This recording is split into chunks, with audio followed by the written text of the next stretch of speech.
अस्सलाम वालेकुम। आज मैं लेकर आई हूँ आपके लिए एक और बेहतरीन सा आइडिया, वो भी इन छोटे-छोटे पीसेस को जिन्हें हम बिल्कुल फेंक देते हैं, हमारे काम में नहीं आते। ये फैंसी ड्रेस में से निकले हुए छोटे-छोटे पीसेस हैं। अक्सर हमारे फैंसी ड्रेस ऐसे होते हैं जिनमें से लॉन्ग पीसेस नहीं निकलते। इस तरह से बिल्कुल छोटे-छोटे कट पीसेस साइडों से निकलते हैं, तो उन्हें हम किस तरीके से रीयूज़ कर सकते हैं। ये वीडियो आपके लिए बहुत ही ज़्यादा यूज़फुल होने वाली है, तो फुल वॉच कीजिएगा। ये देखें, इसमें से अक्सर जो ये सारे पीसेस होते हैं मैं दिखा रही हूँ, बिल्कुल आड़े-तिरछे से हैं, कोई भी सीधा पीस नहीं है। ये देखें इस तरह से, बस ये शॉर्ट से छोटे से पीसेस हैं। अगर ये लॉन्ग पीसेस निकलते हैं तो हम बेबी फ्रॉक्स वगैरह ईज़िली बना लेते हैं। लेकिन जो इस तरह के छोटे-छोटे पीसेस होते हैं वो हमारे यूज़ में नहीं आते।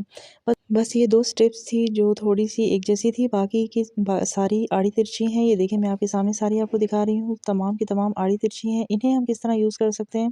जिस तरह का ये नेट का फैब्रिक है, आप चाहें तो इसमें से फ्लावर्स निकाल कर भी यूज़ कर सकते हैं। सिंपल ड्रेस लें और उस पे सारे फ्लावर्स पेस्ट करके भी आप एक अच्छा न्यू ड्रेस बना सकते हैं। बट मैं इसी को यूज़ करके आपको ये दिखा रही हूँ कि आप इस तरह के जो पीसेस होते हैं, फैंसी पीसेस, और प्यारे भी बहुत होते हैं, तो उन्हें आप किस तरीके से यूज़ कर सकते हैं।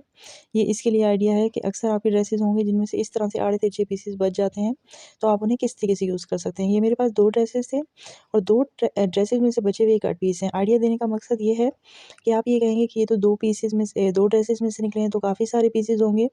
तो अब मैं ये जो ड्रेस बनाऊँगी ये कम से कम 3 से 4 साल की बच्ची का होगा। और अगर आप कम पीसेस हैं तो आप छोटी बच्ची का भी बना सकते हैं। ज़रूरी नहीं है कि उससे आप बड़े ही बनाएँ। ये देखें, इस तरह से ये तमाम पीसेस को मैं इस तरीके से रख रही हूँ कि वो चौकोर से बन जाएँ। यानी कि कोई आड़ा है, कोई तिरछा है, तो उनकी डायरेक्शन में इस तरह रख रही हूँ कि पीसेस तो थोड़े-से चौड़ाई में आ जाएँ। ये देखें, मैं तमाम इनके कोने कवर्स कर रही हूँ। ये एक-एक पीस मैं आपको दिखा के इसलिए सेट कर रही हूँ ताकि आपको अच्छे से समझ आ जाए कि आप इस तरीके से सेट कर सकते हैं। ये फिर एम्ब्रॉयडरी हुई हुई स्टिचेज़ लगाएँगे तो इसमें स्टिचेज़ दिखने नहीं हैं। ये देखें, अब मैं करीब करके आपको दिखा रही हूँ। जो इस तरीके से गोलाई से कटे हुए हैं, हम उन्हें भी इस तरीके से सेट कर सकते हैं। ये देखें, एक पीस मैंने वहाँ सेट किया, उसमें फिर वो चौड़ाई नहीं आनी थी, इस वजह से मैंने वो उस तरह रखा कि उसकी लंबाई और चौड़ाई थोड़ी-सी मुकम्मल हो। ये देखें, सारे पीसेस अलग हैं। अब इन्हें मैंने एक दूसरे के ऊपर रख कर मैंने पिन अप कर दूँगी ताकि ये मुझे भूले नहीं कि कहाँ से स्टिचेज़ लगाने हैं। इस तरीके से एक दूसरे के ऊपर रखकर मैं इस तरह सारे पिन अप करके इन पे स्टिचेस लगा लूँगी। यानी कि सारे जॉइंट्स को मैं जोड़ लूँगी, बड़ों को एक साथ जोड़ूँगी और छोटों को एक साथ जोड़ूँगी। ये देखें, मैंने ये तमाम पीसेस को जॉइंट कर लिया। पहले बड़े पीसेस मैंने जॉइंट किए हैं और साथ में छोटे पीसेस भी जॉइंट किए हैं। अब देखें, हम इन्हें किस तरीके से बनाएँगे। हम बड़े सारे पीसों को एक साथ कर लेंगे और छोटे पीसेस को एक साथ कर लेंगे, यानी कि हम एक तरीके की ये लाइनिंग बना लेंगे। ये देखें सारे। अच्छा, ये वर्क हुआ हुआ है, इस वजह से इसमें जो स्टिचेस वगैरह आपके हुए होंगे वो नज़र नहीं आएँगे सिलने के बाद।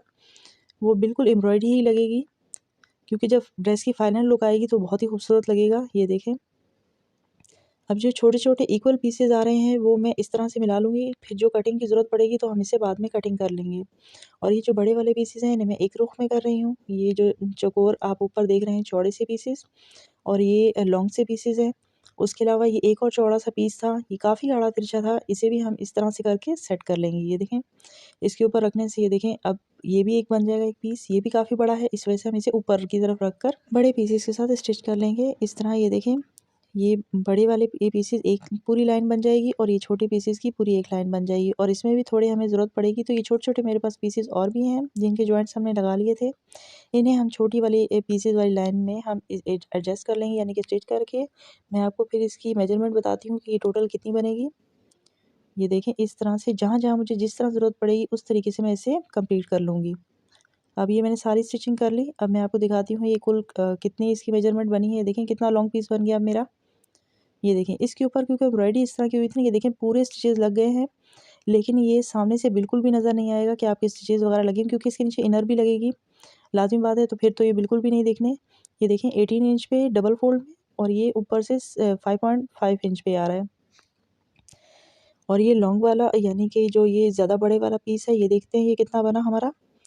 ये डबल फ़ोल्ड में ये 22 इंच पे बना, और इसकी चौड़ाई है 9 इंच तक। देखें, ये आराम से ईज़िली ये फ्रॉक बनाना चाहें फ्रॉक बन सकता है, ड्रेस बनाना चाहें ड्रेस बन सकता है। जिस तरह का हम बनाना चाहें उस तरह का ये ड्रेस हमारा ईज़िली बन जाएगा। अब ये छोटे-छोटे और पीसेस हैं जो इनर के लिए हम यूज़ करेंगे।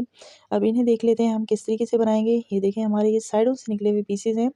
हालाँकि हमें लंबाई में लेना होता है, लेकिन मैं इसे चौड़ाई में लूँगी ताकि हमारा ड्रेस कंप्लीट हो जाए। ये 15 इंच पे इसकी लेंथ है। अब मैं इसे इस रुख पे मोड़कर और इसके ऊपर से मैं इनर कट कर लूँगी इस तरह से। ये मैं 5 इंच शोल्डर ले रही हूँ, 5 इंच के लिए मैं आर्म होल ले रही हूँ। इस तरह से सारी कटिंग हम कर लेंगे। उसके अलावा जितनी इसमें चौड़ाई बन रही है वो बन ही 8 इंच रही है। मैं 8 इंच पे रखूँगी, मुझे चाहिए 7 इंच, लेकिन 8 इंच पे मैं इसे कट कर लूँगी, यानी कि कपड़ा जितना था उतना ही। और उसके बाद फिटिंग में मैं 6.5 इंच पे इसकी फिटिंग करूँगी। इस तरह से ये सारा कटिंग कर लिया मैंने। ये मेरे पास 2 ड्रेस थे, 2 ड्रेसेस की कटिंग है ये मेरे पास। तो एक की हमने ऊपर से अपर पार्ट बना लिया, अब ये हम बॉटम के लिए यूज़ करेंगे। अच्छा, अगर आपके पास मैचिंग का कोई कपड़ा हो आप वो भी यूज़ कर सकते हैं। मेरे पास मैचिंग का कपड़ा भी था, मैं उससे ईज़िली बना सकती थी, बट वीडियो बनाने का मकसद सिर्फ़ आपकी हेल्प करना है कि अक्सर आपके पास कपड़ा मैचिंग का ना हो तो आप किस तरीके से ऐसे ही ड्रेस को क्रिएट कर सकते हैं, या अपने साथ अगर मैचिंग आपको अपने बेबी का ड्रेस बनाना है तो आप किस तरह बना सकते हैं। ये देखें, ये नेक की कटिंग के जो पीसेस हैं उनको मैं अब इस तरीके से ले रही हूँ कि ये जो नीचे का पार्ट है यानी कि बॉटम का, उसके लिए कपड़ा काफ़ी कम पड़ रहा है, तो इस वजह से मैं इसके लिए इस तरह से पीसेस कट करूँगी कि वो चौड़ाई में उसके बराबर में आए। ये देखें, और उसके हिसाब से मैं फिर उसकी कटिंग कर रही हूँ। ये देखिए काफ़ी चौड़े-चौड़े पीसेज़ हैं, जब ये स्टिच हो जाएँगे तो ये काफ़ी सारा फिर कपड़ा बन जाएगा। नीचे इसके इनर के लिए काफ़ी सारा हो जाएगा अब ये पीसेज़ जब जॉइंट होंगे तो। ये देखें, इस तरह से हमने ये तमाम चौड़े-चौड़े पीसेज़ हमने कर लिए। देखिए दोनों साइडों से रखे तो ये कितना बड़ा लग रहा था। उसके अलावा हम एक राउंड सा पीस लेकर ये इस तरह से इसे हम स्लीव्स के तौर पे कट कर लेंगे, यानी कि फ्रिल्स के तौर पे। अब देखिए इन छोटे-छोटे पीसेस से हमने पूरा ड्रेस क्रिएट कर लिया, यानी कटिंग कर ली। अब मुझे इसका फ्रॉक बनाना चाहिए या ड्रेस बनाना चाहिए, आप मुझे कमेंट बनाएँगे। जो मैंने पिछली वीडियो में आपको दिखाई थी कि बिल्कुल छोटी-छोटी जो कतरनी होती हैं उन्हें भी हम रीयूज़ कर सकते हैं। इस तरीके से देखिए मैंने पहले आपको पूरा पैटर्न बनाना सिखाया था। अब उसी से मैं आपको एक फ्रॉक क्रिएट करके बताऊँगी इसी में। ये 2 सीधी-सीधी पट्टियाँ जो हमारी निकली थी इन्हें हम इस तरीके से यूज़ करेंगे। मैं अपर बॉडी में इन्हें यूज़ कर रही हूँ इस तरह से। ये देखें 2 पीसेस को हम इस तरीके से रखेंगे, सेट करेंगे और सेंटर में से हम इसे स्टिच करेंगे। साइड से जो एक्स्ट्रा कपड़ा निकल रहा है उसे हम कट कर लेंगे इस तरीके से शोल्डर वाली जगह से। इस तरह ये देखिए हम सारा ये कट करेंगे फर्स्ट वाली लेयर को। अब ये सेकंड वाली मैं इस तरह रख रही हूँ। इसे हम इस जॉइंट को हम स्टिच कर लेंगे। ये देखिए मैंने इसे जोड़ लिया। अब इसे हम इस पे रख कर इस वाले एक्स्ट्रा पीस को हम कट कर लेंगे, क्योंकि ऊपर हम नेट में नेक बनाएंगे, यानी कि जो हमारा नेक डिज़ाइन होगा वो पूरा नेट पे होगा। एक्स्ट्रा पीसेस को कट कर देंगे और इनर को बीच में से स्टिच कर लेंगे इस तरीके से, और ऊपर से हम इस नेट को स्टिच करेंगे। देखिए मैंने सिलाई लगा ली। अब इस तरीके से नेट को हम इस तरह रखेंगे कि ये गुम सिलाई से आएगा। ये वाला इसका जॉइंट भी अंदर की तरफ आ जाएगा और ये सारा का सारा इनर इस तरफ लग जाएगा। ये देखें इस जॉइंट के ऊपर हम लगा लेंगे और पीछे से हमें ये नज़र नहीं आएगा इस तरह से। अब शोल्डर वाली साइड से जो पीसेस हैं उन्हें हम कट कर लेंगे, यानी कि एक्स्ट्रा पीसेस को, ये इस तरह से।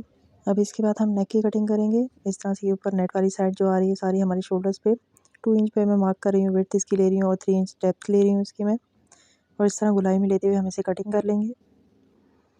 ये इस तरह से मैंने ये कटिंग कर ली। अब बैक साइड पे पहले हम पैटर्न ड्रॉ करेंगे जो बना रही हूँ मैं। इसके लिए एक्स्ट्रा फैब्रिक हमें ज़रूरत है। ये 2 पीसेस हैं, इनको मैं जॉइन करके और फिर बनाऊँगी। ये देखिए मैंने इस पे स्टिच लगा के अब इसमें हम पैटर्न ड्रॉ करेंगे। आप किसी तरह का भी ड्रॉ कर सकते हैं, सर्कल बनाना चाहें या फिर ट्रायंगल बनाना चाहें, जैसे बनाना चाहें। मैं इस पे हार्ट शेप दे रही हूँ थोड़ा-सा इस तरह से। शेप बनाने के बाद आप कटिंग कर लें इस तरह से, और इसे हम बैक साइड पे रख कर स्टिच करेंगे। ये देखें ये कुछ इस तरीके से लग रहा है। इस डिज़ाइन को बनाने के बाद हम पीछे से नेक बनाएंगे, यानी कि नेक का गला बनाएंगे। ये सारा हमने स्टिच करना है। पहले हमने पिन्स लगानी है, उसके बाद स्टिच करना है ताकि कपड़ा आगे पीछे ना हो। ये मैंने स्टिच कर लिया पिन लगाने के बाद।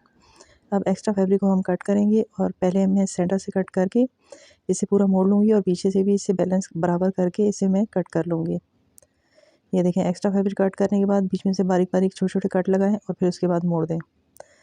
ये मैंने एक्स्ट्रा फैब्रिक भी इसका कट कर लिया। अब इसे आप चाहें तो इस्त्री की मदद से बिठा दें। मैं डायरेक्ट इसे स्टिच करूँगी, और आप चाहें तो इस पे मशीन की सिलाई भी लगा सकते हैं, पर मैं इस पे तुरपाई यानी कि हाथ की सिलाई करूँगी। ये इस तरह से ये मैंने सारी स्टिचिंग कर ली है। अगर आप इसे प्रेस करेंगे तो फिर इसकी ये जो सिलवटें आपको थोड़ी बहुत नज़र आ रही हैं ये भी हट जाएंगी, लेकिन ये मैं लास्ट में करूँगी। पहले मैं इसको कंप्लीट कर लूँ। अब ये हम शोल्डर्स वगैरह रखेंगे, अटैच करेंगे, और उसके बाद हल्का सा नेक कट करेंगे। ये मैंने तिरछी पट्टी कट कर ली है, और इस तरीके से हमने ये जो हार्ट शेप बनाई थी इसे भी सेंटर से कट कर लिया ताकि नेक गुजरने में आसानी हो। ये इस तरीके से मैंने 1.5 इंच तक ब्लैक डोरी ली है, इसे भी मैं साथ में स्टिच कर लूँगी ताकि मैं बटन लगा सकूँ। इस तरह से ये डोरी हमने लगानी है। ये देखें, पहले मैंने डोरी रखी और उसके ऊपर पाइपिंग रख के स्टिच की और इसे घुमाया तो देखिए इस तरीके से ये डोरी निकल आएगी। ये देखें, स्टिच करने के बाद हमारी डोरी इस तरीके से निकल आई। इसके बाद मैंने बटन भी साथ ही लगा लिया।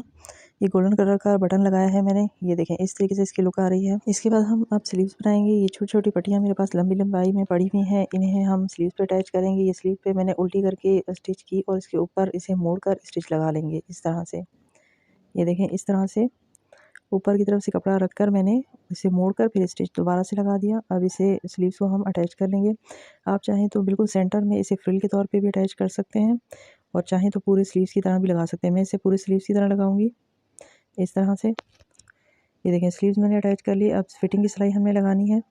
आप अपने हिसाब से जिस तरह आपको फिटिंग करनी हो, जितनी रखनी हो, उस तरह से फिटिंग कर लें। अब मैं इसके इनर्स के जॉइंट्स लगाऊंगी जो नीचे के लिए मैंने पैटर्न कट करके रखे हुए थे छोटे छोटे, वो सारे मैं इसके साथ अटैच कर दूंगी। ये देखिए, मैंने सारे जॉइंट्स लगा दिए इसके। इसकी लंबाई और चौड़ाई को मैं दुरुस्त कर लूँगी। जो भी मुझे कटिंग करनी होगी उसे मैं सही कर लूँगी। और उसके बाद ये नेट के वो पीसेज हैं जिन्हें हमने जॉइंट करके बनाया था और इनकी मैंने 2 लाइन्स बनाई थी। एक थोड़ी चौड़ाई में ज़्यादा थी और एक थोड़ी लंबाई में थी। उन दोनों को मैं सारों को एक साथ जॉइंट कर लूँगी। इस तरह से सेंटर के स्टिचेस लगा लूँगी। ये स्टिच मैंने लगा लिया इसका और जो भी एक्स्ट्रा आड़ा तिरछा होगा उसे मैं कट कर लूँगी। देखें, कितना सारा बड़ा कपड़ा बन गया इसका। अब ये पूरा हमारा बॉटम का साइड बन जाएगा। ये इस पे मैं इनर लगाकर फिर इसे अटैच करूँगी। ये पहले मैं इनर और इसको एक साथ जॉइंट कर लूँ और उसके अलावा जो एक्स्ट्रा जितनी भी पीसेस थे मैंने उनकी ये इस तरह से फ्रिल बना ली और इस फ्रिल को मैं इनर के साथ अटैच करूँगी। और इनर के साथ इसलिए अटैच करूँगी ताकि वॉल्यूम अच्छा आए। ये एक टिप है कि अगर आप चाहें तो आपके पास कैन ना हो तो आप इस तरीके से भी फ्रॉक को अच्छी लुक दे सकती हैं, यानी कि इसकी वजह से फ्लेयर काफ़ी ज़्यादा अच्छा हो जाता है। अब हम अपर पार्ट के साथ इससे फ्रिल के तौर पे यानी कि चुन्नट डालते हुए अटैच कर लेंगे। ये मैंने स्टिच कर लिया और सेंटर में एक 1.5 इंच की पट्टी भी अटैच कर दी है ताकि हम इस तरीके से इसमें फिटिंग के लिए रिबन लगा सकें। आप इसी तरह का भी रिबन यूज़ कर सकते हैं। मैंने ये डार्क गोल्डन वाला इसलिए यूज़ किया ताकि इसका कलर थोड़ा ब्रेक हो सके, वो सारा एक जैसा था इस वजह से। और मैंने ये साथ में अटैच नहीं किया, आप चाहें तो साथ भी अटैच कर सकते हैं। मैंने सेंटर में इसलिए रखी क्योंकि ये पट्टी आप कई फ्रॉक्स में फिर यूज़ कर सकते हैं। ये बैक साइड है, देखें इस तरीके से लगेगी। अब ये रिबन इस फ्रॉक में भी यूज़ हो गया और इसके अलावा मैं जिस फ्रॉक में चाहूँ यूज़ कर सकती हूँ क्योंकि मैंने इसके साथ अटैच नहीं किया और ये फिटिंग में भी बहुत अच्छा लगता है इस तरह से। अभी ओवरऑल लुक है इस तरीके से फ्रॉक की। आप देखें, ये सारे के सारे हमारे छोटे छोटे पीसेस से बना हुआ एक फ़्रॉक है और ये कहीं से भी इस तरह नहीं लग रहा कि ये हमने कोई कतरनों से फ़्रॉक बनाया है इस तरीके से। ये देखें, आपको ये फ़्रॉक कैसा लगा, आपको ये आइडिया कैसा लगा? अगर आपको ये पसंद आया हो तो वीडियो को लाइक ज़रूर कीजिएगा। न्यू आए हैं तो चैनल को सब्सक्राइब कीजिएगा ऐसे ही मज़ीद अच्छे आइडियाज़ के लिए। और इसके अलावा अगर आपको कोई भी चीज़ जाननी हो या पूछना हो तो आप कमेंट में ज़रूर पूछ सकते हैं, मैं इसका जवाब दूँगी। और जिसने भी ये पहली वीडियो नहीं देखी, जो इसकी फ़र्स्ट वीडियो थी, तो उसका लिंक मैं डिस्क्रिप्शन बॉक्स में लगा दूँगी। आप चाहें तो वो भी देख सकते हैं। उसको देखने के बाद आप ये वीडियो देखेंगे तो आपको अच्छे से समझ आएगा कि इस ड्रेस को हमने किस तरीके से क्रिएट किया था, क्योंकि उसमें मैंने सारे जॉइंट्स लगाना सिखाया था। मिलते हैं किसी न्यू आइडिया के साथ, तब तक अपना ख़्याल रखिएगा। अल्लाह हाफ़िज़।